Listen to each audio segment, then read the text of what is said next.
ইরানের সাবেক সর্বোচ্চ নেতা আয়াতুল্লাহ আলী খামেনির মরদেহ কোম শহরে লাখো মানুষের অশ্রুসিক্ত বিদায়ের পর ইরাকের নাজাফ শহরে নিয়ে যাওয়া হয়। মঙ্গলবার রাতে নাজাফ আন্তর্জাতিক বিমানবন্দরে খামেনির জানাজার নামাজ হয়েছে। হযরত আলী রাদিয়াল্লাহু তাআলা আনহুর রওজা প্রাঙ্গণে আরও একটি নামাজে জানাজা হয়। পরে মরদেহ ইরাকের পবিত্র শহর কারবালায় নিয়ে যাওয়ার আগে একটি শোক মিছিল নাজাফ শহরের মূল সড়কগুলো প্রদক্ষিণ করে। আগামী 9 জুলাই ইরানের মাশহাদে ইমাম রেজার পবিত্র মাজার প্রাঙ্গণে তাকে দাফন করা হবে। আরও জানাচ্ছেন তৃপ্তা মাহমুদ। ইরাকের গুরুত্বপূর্ণ শহর নাজাফে ইরানের প্রয়াত সর্বোচ্চ নেতা আয়াতুল্লাহ আলী খামেনির মরদেহ নিয়ে শোক মিছিল শুরু হওয়ার আগে এক হৃদয় বিদারক দৃশ্যের অবতারণা হয়। কান্নায় ভেঙে পড়েন মিছিলে অংশ নেওয়া হাজারো নারী পুরুষ। অনেকের চোখে ছিল প্রতিশোধের আগুন।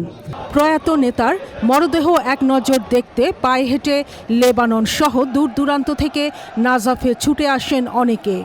পরে শোক মিছিলটি শহরটির বিভিন্ন গুরুত্বপূর্ণ সড়ক প্রদক্ষিণ করে।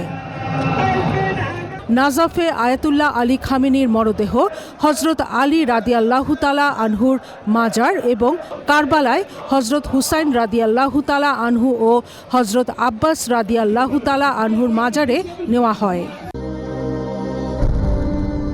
এর আগে মঙ্গলবার রাতে খামেনির মরদেহ ইরানের কোম শহর থেকে নাজাফ বিমানবন্দরে পৌঁছালে সেখানে নামাজে জানাজা অনুষ্ঠিত হয়।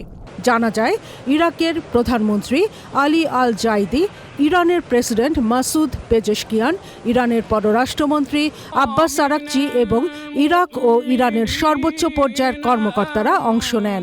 পরে খামেনিকে ইরাকের সর্বোচ্চ সামরিক সম্মাননা প্রদান করে দেশটির সরকার।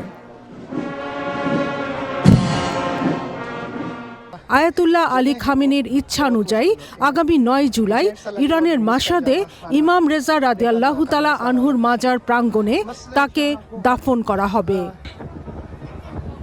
Sudipta Mahmud, channel I.